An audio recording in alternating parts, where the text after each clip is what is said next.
அன்றைய செய்தியை பார்த்து வருகிறோம். பொங்கல் பண்டிகையை முன்னிட்டு புதுக்கோட்டை அருகே வடமலாப்பூர் கிராமத்தில் விறுவிறுப்பாக ஜல்லிக்கட்டு போட்டியானது நடைபெற்று வருகிறது. பொங்கல் பண்டிகையை முன்னிட்டு புதுக்கோட்டை அருகே வடமலாப்பூர் கிராமத்தில் விறுவிறுப்பாக ஜல்லிக்கட்டு போட்டியானது நடைபெற்று வருகிறது. ஜல்லிக்கட்டு போட்டியில் பல்வேறு மாவட்டங்களில் இருந்து அழைத்து வரப்பட்ட 800 காளைகளும் 250 மாடுபிடி வீரர்களும் பங்கேற்று வருகிறார்கள்.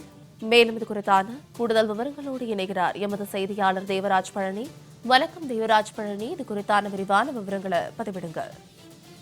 கேரளா புதுக்கோட்டை அருகே வடமலாப்பூரில் பொங்கல் பண்டிகையை முன்னிட்டு ஜல்லிக்கட்டு போட்டியானது விறுவிறுப்பாக நடைபெற்று வருகிறது.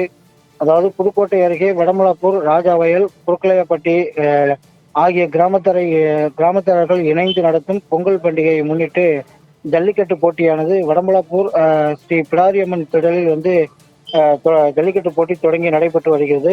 இந்த ஜல்லிக்கட்டு போட்டியினை வருவாய் கோட்டாட்சியர் ஐஸ்வர்யா மாடுபிடி வீரர்களுக்கு உறுதிமொழி ஏற்று கொடியசைத்து துவக்கி வைத்தார்.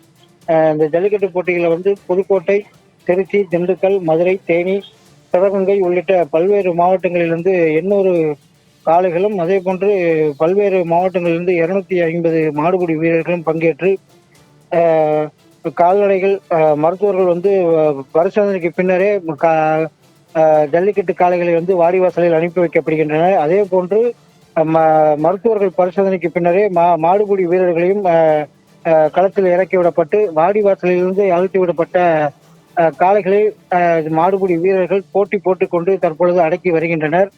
இதில் சில காளைகள் மாடுபிடி வீரர்கள் கையில் சிக்காமல் சீறி பாய்ந்து ஓடி வருகிறது. இதில் வெற்றி பெற்ற மாட்டின் உரிமையாளர்களுக்கும் மாடுபிடி வீரர்களுக்கும் வேஷ்டி மற்றும் ரொக்க பரிசுகள் வழங்கப்பட்டு வருகிறது.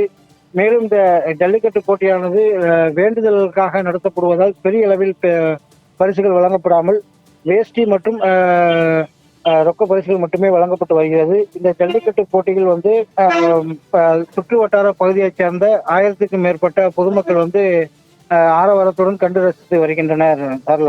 விரிவான விவரங்களுக்கு நன்றி தேவராஜ் பழனி.